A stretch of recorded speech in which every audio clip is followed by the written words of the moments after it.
This week on the Andrew Yang podcast. So one of the sort of kind of, I guess, implicit things going on in the abundance movement generally and abundance network specifically is saying, like, actually do stuff that's going to connect to outcomes. And if you're clear-eyed and realistic about that, that's going to start at the local level. And it just plugs people back into like an older school version of like being a citizen, like actually participating, right? Like, you know, we are part of a democracy.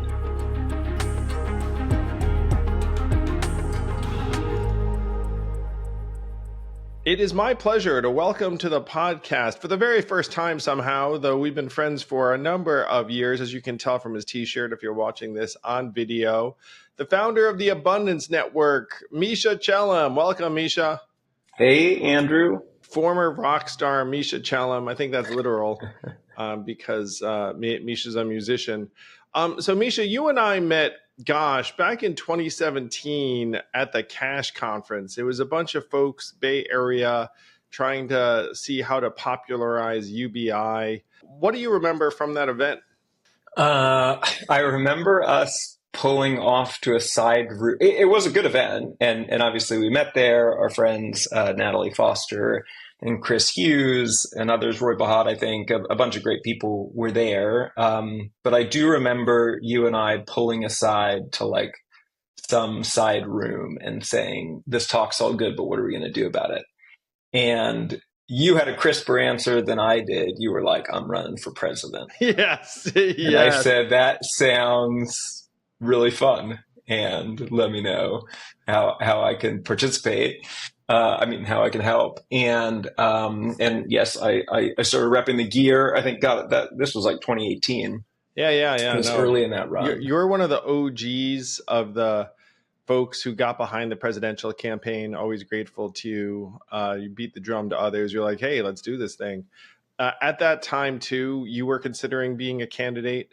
And you decided to build the Abundance Network instead, which, I think was probably wise / prudent. We need to take different paths to try and get this stuff done. So share with people your thinking behind the Abundance Network, because for many, this is the first they will have heard of it. You know, for me, I think 2017, I had been thinking about UBI and automation and all that stuff for a few years prior. But I think 2017, 2018 is when I was still sort of processing the 2016 election and feeling like my mental model for the world was off in some way, because in 2016, it wasn't just the energy for Trump, but the energy for Bernie in the primary. It was like both sides, both parties had this like blow up the system kind of energy.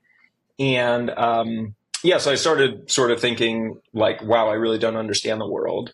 And so in 2018, I started this group called the Council on Technology and Society. And this was basically for like startup founders to understand what was going on, or Silicon Valley people to understand what was going on. And I think for 2 years, we kind of learned about the system from all types of big national thinkers. And at the same time, my co-founder had started California YIMBY, which is an advocacy organization in California. Which stands for Yes in My Backyard, is that right? Which stands for Yes in My Backyard. So it's basically this pro-housing advocacy organization. And I think there was something about California that was clarifying relative to national politics, because you'd sort of factored out one key variable in the story of what might be going wrong, which was one of the political parties. Because California is what's known as a very, very blue state. I think it's like it's a majority. It's a one-party state, which has its own, sort of problems, that come from that. But it was sort of like at the national story, if you were sort of a light Democrat, which I would have considered myself, like I wasn't like a rah Democrat, that it was like deep to my identity. But, in presidential elections, I voted for Democrats. And so I think the sort of easy story at hand during that time was, it must just be this Republican Party. And if somehow we just didn't have this crazy Republican Party at the national level, then everything would work. But then we were sitting in California. It's like, well, we don't have a Republican Party here, but many things don't work. So ahead of the curve, because now you have the entire abundance book, abundance movement, but you were trying to make headway on this, it sounds like 6 years ago. Yeah, I mean, I think a bunch of people I met in 2017 or 2018 had started on a journey towards understanding this big complex system that we live in. And, you were one of those people, Steve Tellis was one of those people, Jen Paulka was one of those people, like a bunch of people were just like, something's not right here. And, it's a big system. So it takes a while to build your thesis and build confidence about what you think is wrong. So we've, fast forward to today, it's like we've landed on this abundance thing as sort of both the critique of the system and the way forward. Well, so you have the Council of Technology and Society that goes for a couple of years, and then you start homing in on some governance issues, and you wanted to start in California because that's where you live and that's where a lot of the energy was. We're having this conversation. I'm in New York, you're in the Bay Area. So what happened next after the council had done its fact finding? Yeah, so we do our fact finding. We're like troubled by this mismatch between the national story and the California story. And so at some point we just say, let's just learn by doing and start doing stuff in California. And so we got this group, there were 6 of us to start. It was called Effective Government California. And 6 of us just decided we're going to go spend a few $1,000s, give it to politicians, see what we learn in the process. So no expectation of making change with that little amount of money, but just as a means for learning. And, we started doing that and then starting basically inviting other folks in the group and then other folks in our network and built up a reasonably substantial donor network that was focused in California. And so we gave money to, aligned elected officials, folks like Scott Wiener and Buffy Wicks. We gave money to California EMB's PAC. We incubated this new organization called Megafire Action, which works on wildfire policy. It actually turns out most wildfire policy is settled at the federal level, so it does most work at the federal level now. So we did a bunch of stuff and again, had a lot of learning. And at the end of the next couple of years, we decided, oh crap, actually, California is really big, which sounds like naive now in retrospect. But, at that point, we maybe had 100 people in the group, 100 of us giving money at the California state level. We can learn a lot. We can register real wins, but we're not going to change the way government works, which have become sort of our goal. Our goal, sort of from the historical fact-finding part of the mission, we had decided, oh, wow, we're at an inflection point that's as big as when we move from agrarian society to an industrial society. So it's like we're in the same situation as we were when we were in the Gilded Age, and then we needed the progressive movement, which was like a multi-decade movement to reimagine what government would look like for the 20th century. We're like, we need that for the 21st century because we moved from an industrial economy to a knowledge economy. And now to the AI economy. Heck, you're moving from knowledge to AI, yeah. I know, yeah. At that point, we said we could keep doing what we're doing, sort of have these incremental wins, like what we called in this, I don't know how we landed on this, none of us are gamblers, but in this gambling analogy, we said right now we're placing smart bets. We're taking a little bit of money from folks and we're making high ROI individual bets, and those bets are paying out and they're totally worth our donors' time and money. But we're not building the house. Like, we're not going to change sort of how outcomes work on a consistent basis. And so to do that, we're like, well, we have to scope down even further. So we started building this chapter in San Francisco. And in San Francisco, it was the first time where we were operating at a scale where we could squint and say the scale of the resources we can recruit are not matched to the problem, but at least in the ballpark of the problem. And so that's what we've been doing the last couple of years, is building this municipal chapter in San Francisco. And now we've seen that it's kind of working, and now we're scaling municipal chapters going outside of California. Maybe I should step back and just say what abundance is and what our core critique is. Oh yeah, please do. I think it'll make it more concrete. So basically the core ideas of abundance are we should be able to generate a higher quality supply and more affordable supply of the core things that we need to lead nice lives.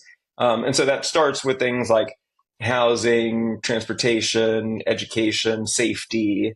I think eventually it can kind of stretch into economic opportunity. I actually think that's way more complicated. Is healthcare on the list or no? Healthcare is on the list. Yeah. I mean, so any of the big sort of systems in society, I would say they escalate in terms of complexity to deliver. So we've started in land use, like we talk a lot about sort of housing and transportation, because even though the politics can be hard, like the delivery is relatively simple. You either use a piece of land for X or Y use. And so if you can get societal agreement that that's what you want to do, it doesn't ensure that it happens, like high-speed rail. We sort of said we wanted to do it, but we didn't do it. But it at least is, a relatively straightforward delivery. I think something like public safety is like a lot of human systems and human institutions that need to work together to generate good outcomes. So anyway, so we think we can achieve that. And we think that the two major, like, anytime you're looking at a societal problem, we recommend take two perspectives to see how much of the problem it could solve. And so the first thing is supply of this good being constrained by some sort of narrow interest that's not really representative of how a median normal person would think, but there's some group of people who are really motivated to be involved in the decision-making process. And so that's the first one. And then the second one is, do we have enough state capacity to carry out what we say we want to do? So are the organizations of government well suited to carry out what we're asking them to carry out? And so that's the sort of the two big ideas in abundance. And so the reason, again, kind of tying back to the story that we started working in San Francisco is it was easier to organize against the narrow interests that were blocking things like the production of housing in San Francisco than it was at the state level. We've made some progress at the state level, but and certainly the second part, it feels more believable to help work with the organizations of government, like the agencies and departments of government at the San Francisco level than at the state level. And that's because of sheer size. Like in San Francisco, the city county of San Francisco is a $15 billion a year, 35,000 person organization. So if you and me and all of our smartest friends said, we're dropping everything, we're going to spend the next 10 years trying to manage a $15 billion a year, 35,000 person organization with, politics and lawsuits and unions and civil service and all these things, that in and of itself is just an incredibly daunting task. And so we thought it was much more plausible to do it in a place like San Francisco at the city scale than it is to do it at the state level or at the federal level. Daunting for you, perhaps, Misha. No, I'm kidding.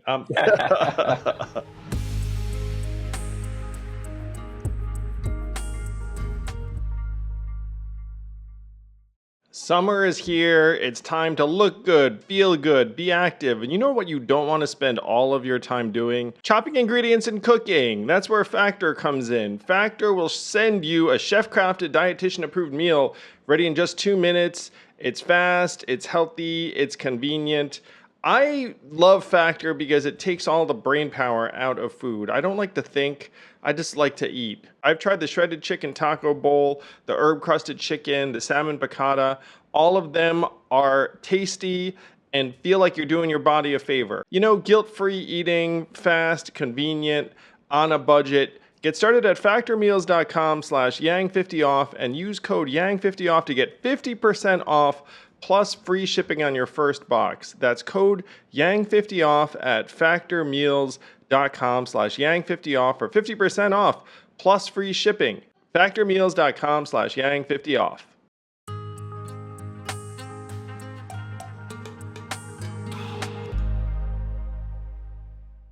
So the archetypal issue when you describe it does seem like it's housing. When you talk about, hey, there's some narrow group that can veto. I mean, it seems like there are various, generally property owners or other commercial interests who are just like, look, I don't want more traffic. I don't want more noise. I don't want more congestion. I don't want my property values to go down, and so they can stifle development. And then the second is state capacity is like, hey, even if the state decided that they wanted to build a bunch of new housing projects, do we trust that they'd be able to do so like cost effectively and make them appealing and the rest of it?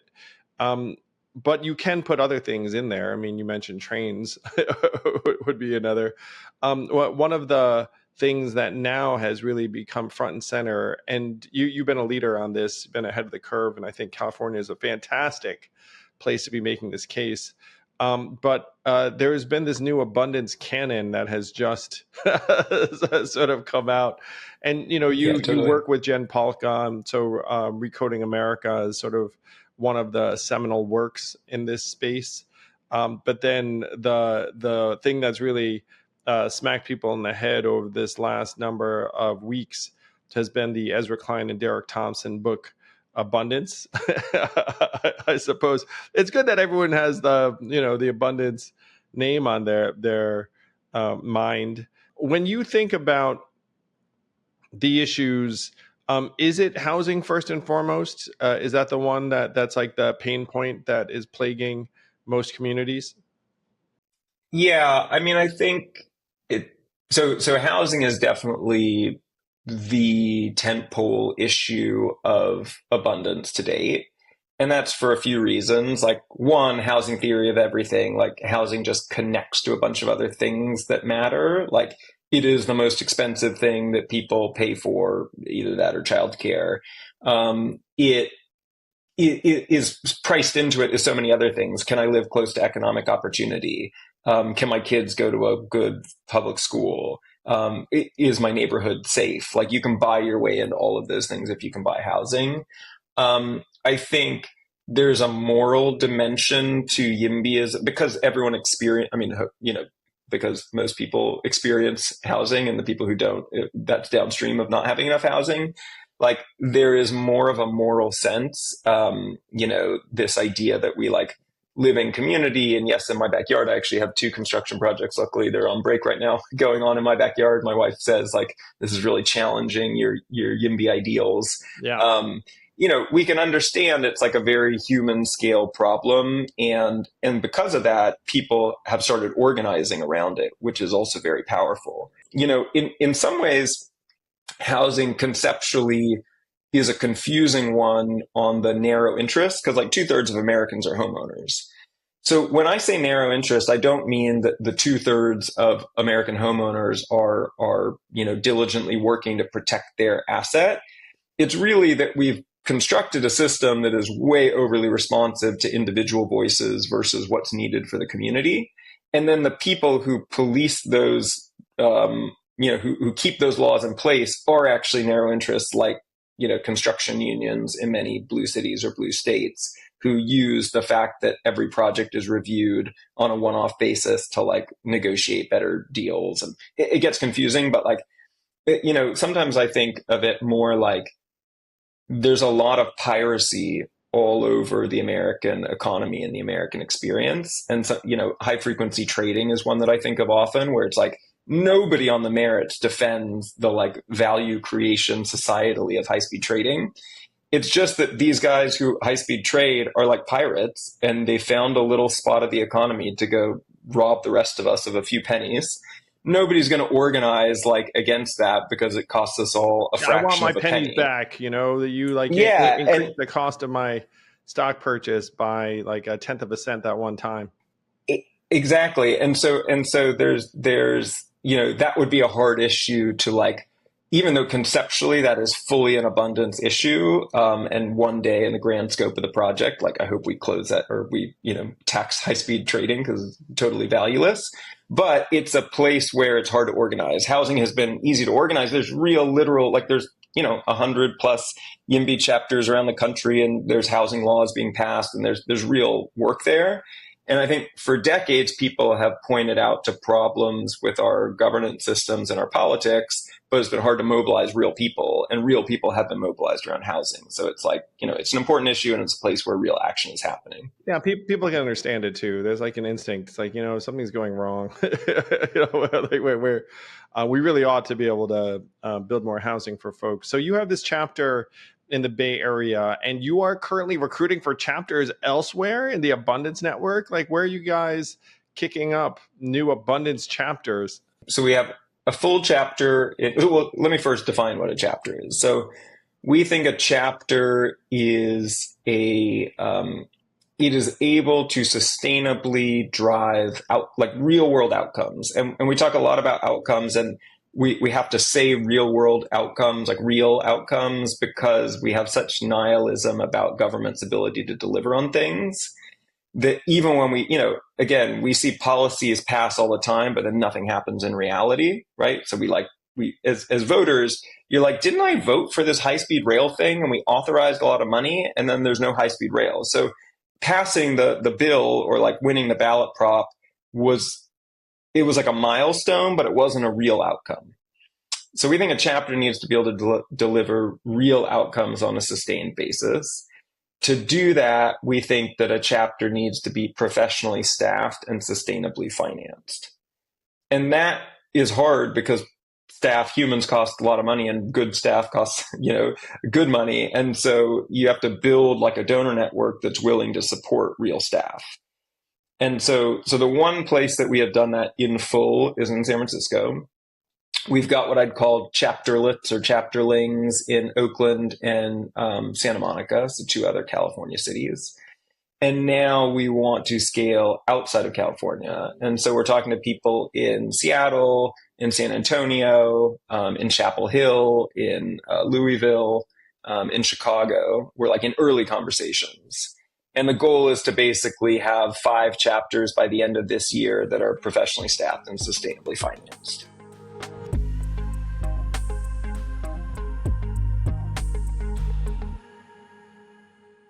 Thank you, listeners. Please make sure to like and subscribe. And if you have any questions, send them to mailbag@andrewyang.com, and we'll do our best to answer them. Thank you. This podcast is sponsored by ExpressVPN. How did you choose which internet service provider to use? The sad thing is, most of us didn't have much of a choice because ISPs operate a lot like monopolies in the regions that they serve. They then use this monopoly position to take advantage of customers, and yes, they even sell your data, your activities to advertisers and big tech companies, and you don't see a dime. That's why I protect my internet surfing and devices with ExpressVPN. When you use ExpressVPN, it's like a magic portal to a perfectly safe and anonymous internet. And don't take my word for it. This is the #1 VPN service according to CNET. It's used by major companies all over the world. So stop handing over your personal data to ISPs and other tech companies who then mine your activity and sell off your information. Protect yourself with a VPN I trust to keep my privacy online. Visit expressvpn.com/yang. That's expressvpn.com/yang to get 3 extra months free. Go to expressvpn.com/yang right now to learn more.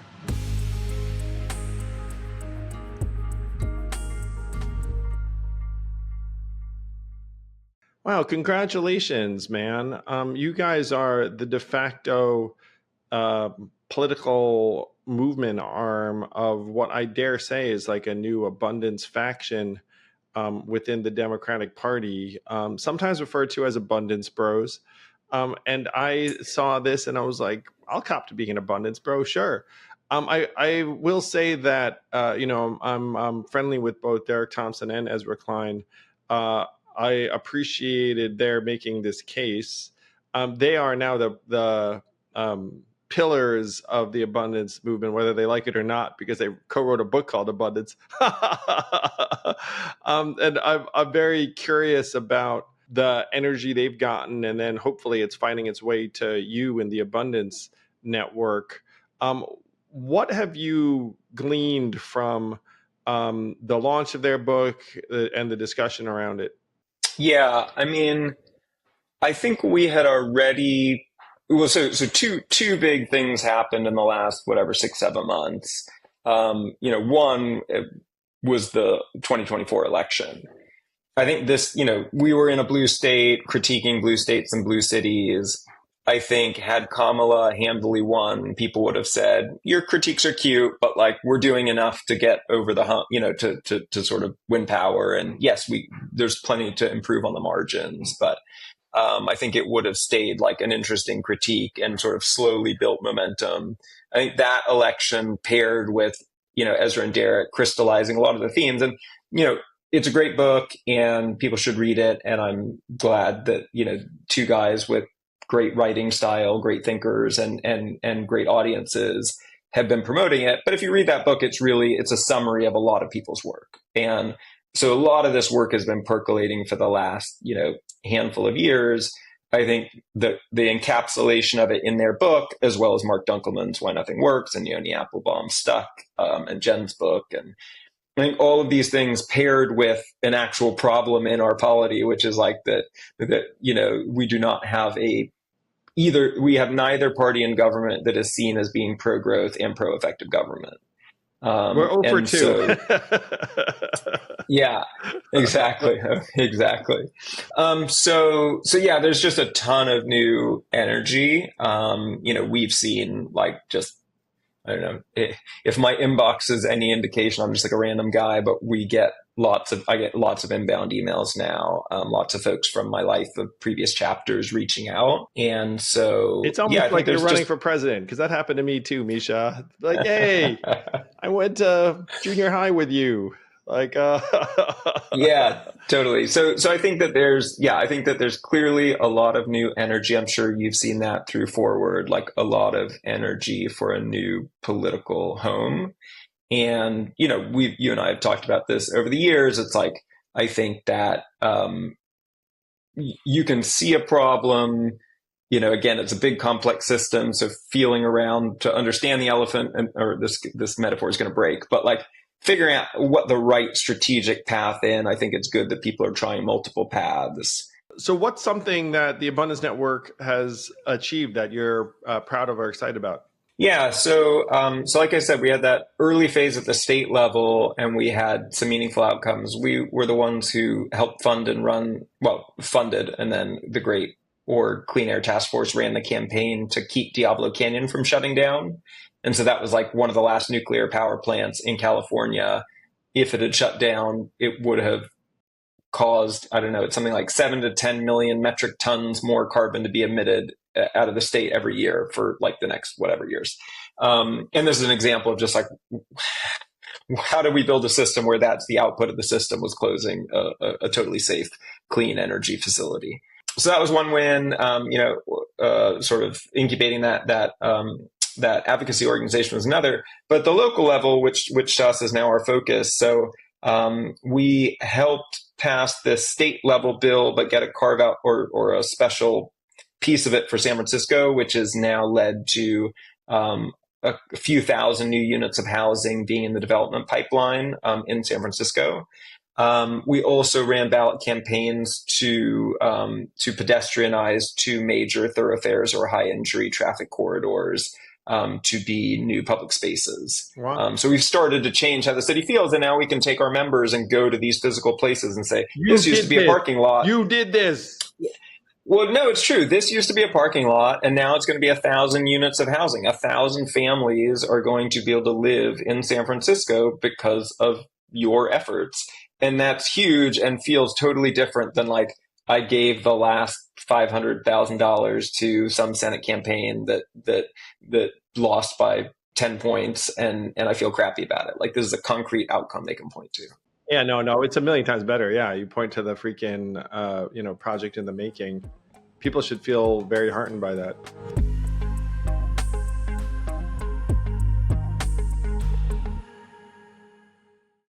This podcast is sponsored by Helix Sleep. Sometimes you wake up on the wrong side of the bed, your back hurts, your neck aches, you don't have the energy you want. You know what? It might be your mattress. And you know one great way to find out? Get a new one. Go to Helix Sleep and take their sleep quiz, get a personalized mattress sent to your door with a money back guarantee. I know people can try a mattress and then turn it around. I've been using my Helix Ultra Dawn Firm mattress for months and months, and it has been a game changer for me. And what's wild is that my kids seek it out, even though it was not made with them in mind. I'm sure if they took their sleep quiz, it would have said soft, soft, soft, or whatever the heck kids like. Anyway, check out Helix Sleep for snoring, back pain, sleep apnea, just sleeping through the night, too hot, too cold. Helix Sleep can help.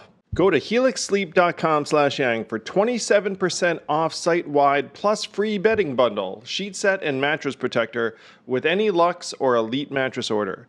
That's helixsleep.com/yang for 27% off site-wide plus free bedding bundle, sheet set, and mattress protector with any Luxe or Elite mattress order.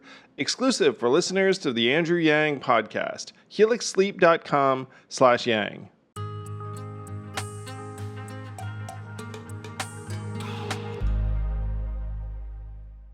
It's interesting that you say, like, look, if the Democrats were doing better nationally, like people would be like, yeah, it's all right. It's all right. I mean, if you look at California as an example, California has a lot of people leaving because of affordability issues. I mean, I don't know the numbers in front of me, but it's very, very significant. I mean, there are a lot of people leaving the state for Nevada and Arizona in particular, because those places are a lot cheaper to get an apartment, maybe even buy a house, maybe retire.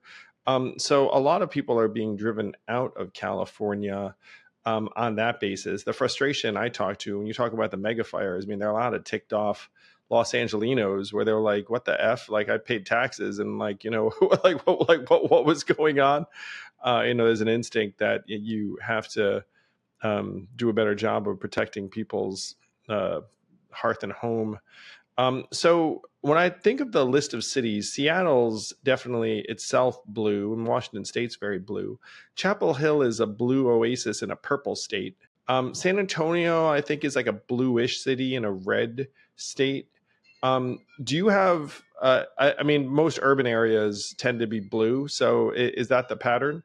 Yeah, I mean, so we're working in cities first. I think the vision is build municipal chapters, then build state level chapters, eventually build a federal chapter. Like the goal is eventually to reform government at all levels. But, we think that it'll be interesting working in different environments. We want to get outside of California in part because we don't want to overlearn the lessons of a very unique, of a particular place, which is it's a big state, it's all blue, etc. We're noticing somewhat of a similar pattern in many of the places we've gone, and some set of changes, I think, in our sort of overall, the structure of our economy has changed what civic leadership looks like at the city level.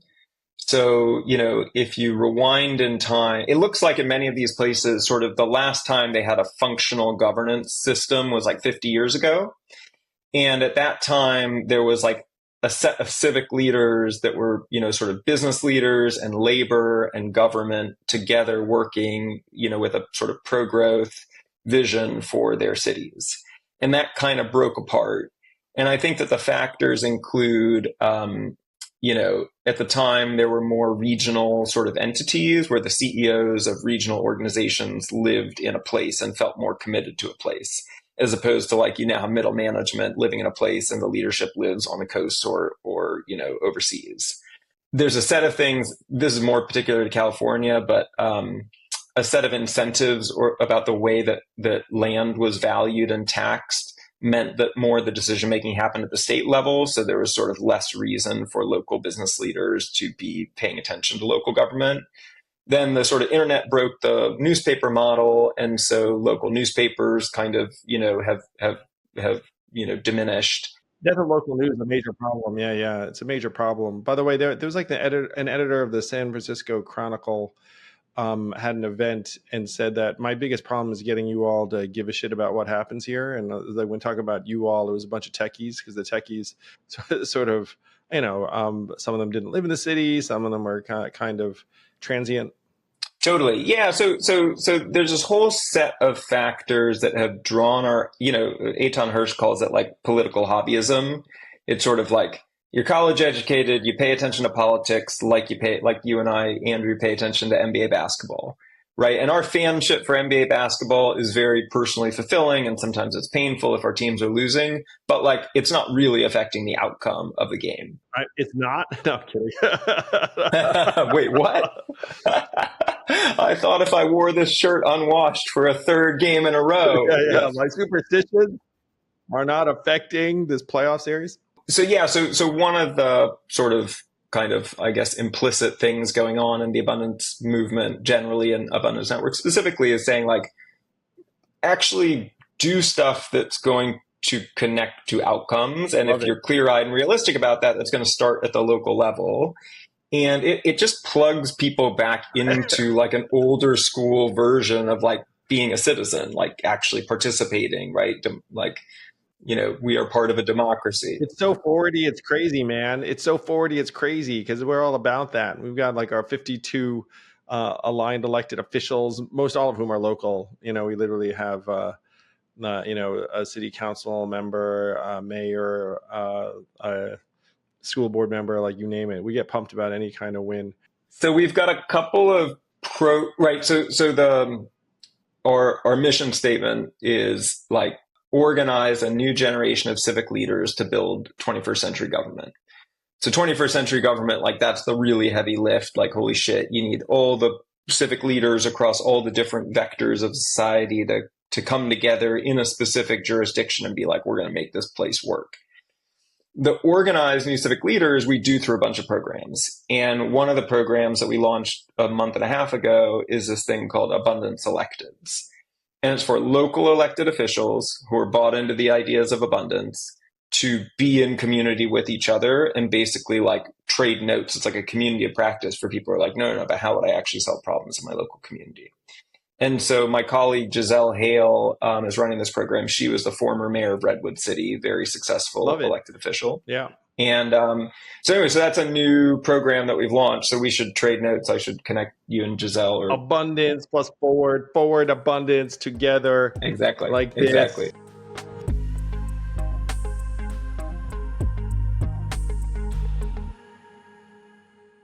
Thank you, listeners. Please make sure to like and subscribe. And if you have any questions, send them to mailbag@andrewyang.com and we'll do our best to answer them. Thank you. Do you order food at home? Do you live in the Northeast? Have you tried Wonder? If you haven't, you are missing out. My friend Mark Laurie has started a company that is optimized for food delivered fast, fresh, and delicious to your home. Licensed recipes from celebrity chefs. You can order from multiple restaurants in the same order, so it's ideal for families. I order from Wonder a little bit too often, honestly, but it's a game changer. So feel free to give it a try. Go to wonder.com. And if you use code Andrew104, you will get $30 off your first two orders, and I'll get a little bit of free food. Andrew104 at wonder.com. Give it a shot.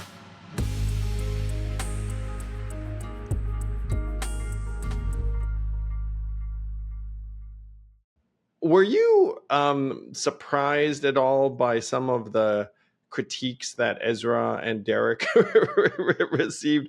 I mean, it was interesting because, like, I in some ways, like, who could be against government getting better at doing stuff?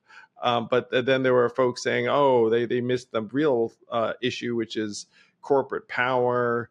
And if you don't call out the bad guys, you're never going to solve it. And this is just totally reheated neoliberalism. Critiques that, by the way, yeah. I struck me as somewhat ideological and misplaced. But were you surprised at all, or what was your reaction? Yeah, I wasn't surprised. And I think on a couple different levels. Like, I think the way that Ezra has talked about it is that, even if the ideas aren't necessarily in conflict with each other, which I don't think that they are, I think they're quite compatible. Sort of what you rank as maximally salient and sort of what's getting attention, energy, from elected officials, from donors, from media, et cetera. Like, that is more of a zero-sum competition. So I think that part of it makes sense. I also just, there's this phrase that Zach Exley, who is was one of Bernie's kind of guys, told me about a few years ago that stuck with me, called schismogenesis. And it's basically this idea that like we are just programmed for tribalism and us versus theming, right? If you think about like some bad war, I don't know, Serbia and Croatia going to war, like they speak the same language. They're like basically the same people, but it's like because they're so close, they fight. And so I think that some of that is just natural in the human condition. I'm going to blame every negative comment I ever get now on schismogenesis. I'll be like, oh, stop being so Schismogenic. Yes. Yeah. Yeah, I think it's very just normal human. I think, it's funny, I'm seeing Chris Hughes in a couple days, and I think a lot of his ideas around market crafting and, a lot of the anti-monopoly, there's power just overexerts itself in systems, and whether it's corporate power or professional trade association power or union power, it depends on the context. It can all be corrosive. Well, one of the things I love about what you guys are doing too, because like you have these, in my opinion, somewhat inchoate and incompatible critiques of government. And Mark Dunkelman talks about this, but it's like, hey, we are worried about government becoming corrupt and all powerful. And also, we don't trust government to do anything because it sucks so bad. It's like, I mean, like some of the failings now, where it's like we kind of want government to be good at, for example, building housing or cleaning the river or building the train or whatever it is. And you've had this reflexive negativity towards government that actually is going to hurt the people who are on the outside looking in. I think you and I share a vision about the fact that our economy natively will become very unwelcoming and inhospitable to a lot of folks as AI speeds up and the rest of it. And so in theory, you'd have government playing traffic cop, being like, okay, what's happening?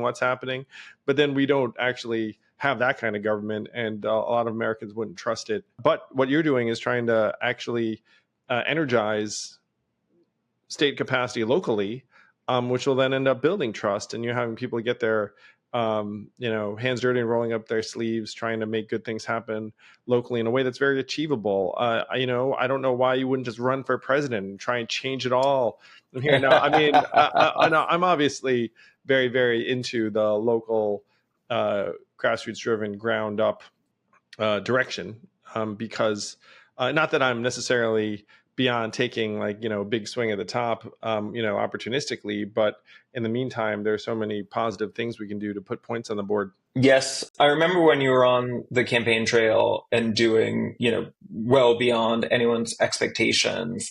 And I remember thinking, in my gut, I felt like the reason Andrew's doing so well, it's not UBI. It is a certain humanity and just like empathy. And I think it's hard to not just tell simple stories. That's the default. And in a simple story, you just always have villains. But you're constantly just sowing distrust and cynicism, in the voter of the other team or the other person or the other candidate. And I think it's corrosive to the overall enterprise of having a high trust society, which enables everything else. And I feel like you were able to bring a certain, just like humanity, like it's hard, like all this stuff is hard, have respect for the problem, have respect for the people in it. Like nobody wakes up as a villain in their own story. Like everyone's, for the most part doing their best. I think that's an important underlying value to this work, that in the absence of that, it's hard to make progress. On a good day, I just feel sympathy towards our public servants and elected officials, where I'm like, man, that's very, very difficult. And you get yelled at for all sorts of stuff, a lot of which you had really nothing to do with, like no fault of your own. And unfortunately, a lot of good people are being dissuaded from running at various levels because things have gotten so negative. I feel like the Abundance Network is one way to get folks to go the opposite direction, where they might not necessarily run for office themselves, but it's like, hey, at a minimum, I can, donate some money, plug in, try and make good things happen.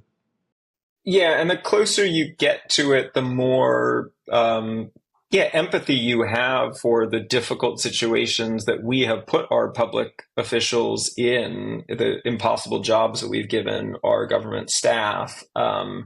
I can never remember the exact phrasing of it, but Teddy Roosevelt has like what we think is like the anchor quote of the abundance movement, which is like we are the government is us, you and I.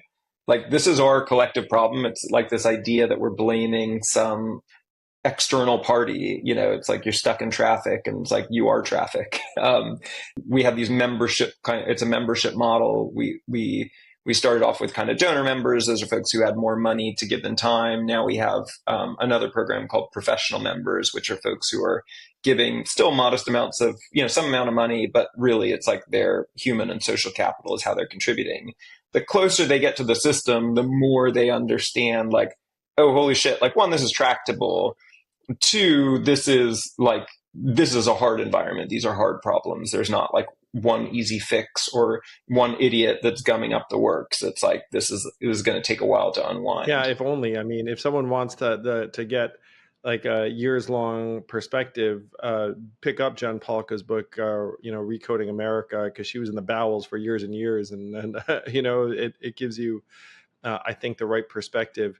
So if someone wants to find out more, get involved, maybe even join or start a chapter, meet you because you're so cool, how can they do all of the above? An imperfect, but the best place to go is just our website, abundancenetwork.com. We're going to redesign it to be easier to navigate, but if you go to the join button, you'll see really the two main ways are to become a member, either a donor member, that's like you have meaningful amounts of money that you want to contribute to the movement, and then you become part of our like member community, or a professional member, you have meaningful, energy and sort of social and human capital you want to contribute. That's the main way. To start the chapter thing, one thing to just call out, I mean, I kind of said it before, but I think we've been in a little bit in the throes of what we call civic cosplay, which is basically like stuff that is symbolically totally the right direction, but isn't going to actually lead to outcomes. So what we don't want is like a map of the country, and now we've got 10 people signed up on our mailing list in Omaha, Nebraska, and we like, here's our flag, we've got our Omaha chapter, right? And then we get 100 chapter flags up with our 10 people on the mailing list. Then we go to a national donor and we say, look at all these people who are into our ideas, give us money. We're like, no, there has to be genuinely, like, local communities need to be able to fund their own infrastructure to fix their own problems. Oh, yeah, you set a very high bar. You're saying, look, professional staff in that place, like sustainable. It's a very, very high bar. So start by becoming a donor member or come to our site, look at being a donor member, a professional member, and then we'll start to scheme how can we build something in your community. Or if you're an elected official, apply to join the Abundance Electeds, and together let's scheme to figure out how can we make this thing real. Well, congrats, Misha. We are fellow travelers, fellow warriors for a better future. You were one of the originals. Congratulations, Misha, and it's awesome to see where you've taken what was just an idea not that long ago. Thank you, Andrew. Thank you for all you do. See you soon, maybe on the basketball court.